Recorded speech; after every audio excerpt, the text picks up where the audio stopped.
నాగర్ కర్నూలు జిల్లా పెండ్లవెల్లి మండల కేంద్రంలో గత 30 ఏళ్లుగా ఆర్ఎంపీ డాక్టర్గా వైద్యం అందిస్తున్న మల్లయ్య దారుణ హత్యకు గురయ్యారు.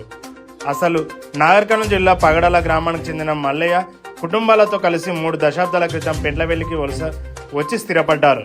అయితే ఆరోగ్యంగా లేదంటూ 2 మహిళల మరో 2 పురుషుల మల్లయ్య క్లినిక్ లోకి వచ్చారు. అదును చూసి వారు వెంట తెచ్చుకున్న కారం పొడిని ఆయన కళ్ళల్లో చల్లారు. అనంతరం క్లినిక్ నుంచి బయటికి లాక్కొచ్చి వేట కొడులతో విచక్షణ రహితంగా గొంతు కోసి నరికారు. జనసంచారం ఎక్కువగా ఉండే ప్రాంతంలో ఈ హత్య జరగడంతో స్థానికులు ఒక్కసారిగా భయాందోళనకు గురయ్యారు. డాక్టర్ మల్లయ్య అక్కడికక్కడే ప్రాణాలు కోల్పోయారు. ఈ హత్య వెనుక పాత కక్షలు, ముఖ్యంగా భూ తగాదాలే కారణమని గ్రామస్తులు, బంధువులు తీవ్రంగా అనుమానిస్తున్నారు. సమాచారం అందుకున్న వెంటనే పోలీసులు సంఘటన స్థలానికి చేరుకొని దర్యాప్తు ప్రారంభించారు. నిందితుల కోసం గాలింపు చర్యలు చేపట్టారు. భూ వివాదాలు ఎంతటి దారుణాలకు దారితీస్తున్నాయో చెప్పడానికి ఈ ఘటన నిదర్శనం. ఈ ఘటనపై మీ అభిప్రాయాలను కామెంట్ రూపంలో తెలియజేయండి.